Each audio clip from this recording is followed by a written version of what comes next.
भैया हे पलीकडे काकीना पपई दे जरा.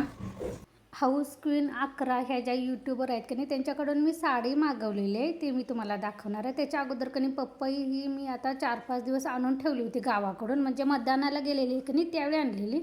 पण ती कापायलासुद्धा माझ्याकडे वेळ नव्हता, कारण माझं घर झाडायचं चालू होतं, म्हणून मी ते तशीच की नाही फ्रीजमध्ये ठेवली होती. ती इतकी गार झालेली आहे की नाही आणि आता पिकायच्या शेवटच्या स्टेपला आहे. आज जर ती खाली नाही ना तर ती खराब होऊन जाणार, म्हणून म्हटलं पहिल्यांदा बिया काढून की नाही कापून ठेवायचं.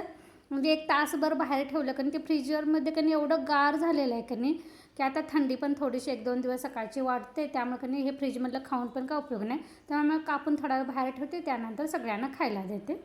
तर हे पपई जसं फ्रीजमध्ये राहिलं ना तशी ती साडी पण माझ्याकडं कधी 5-6 दिवस झालं आली होती.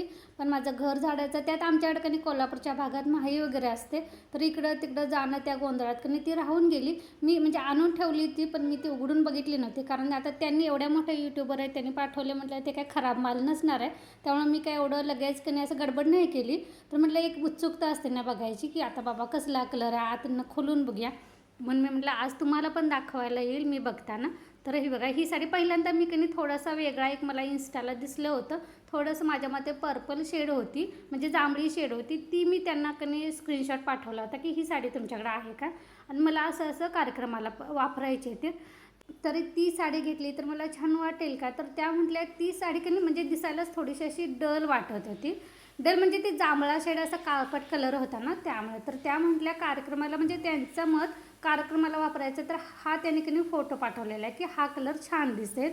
आणि मी त्यांच्याकडे एका शॉर्ट व्हिडिओमध्ये पण बघितला होता, त्यांनी पण ते घातला होता आणि अगदी छान दिसत होते. त्यामुळे त्यांच्या अनुभवानुसार त्यांनी सांगितलं असेल की कार्यक्रमाला हा कलर उठून दिसतं आणि साडी ही रीच पण वाढते. आणि मी त्यांना सांगितलेलं की मला असं छोटे काठ पाहिजे आणि अंगाबरोबर असं चापून मला आवडते, मला असं ते फुगणारं वगैरे किंवा टोचणाऱ्या साड्या की वापरायला होत नाहीत. तर मग म्हणून की ही साडी मागवली होती.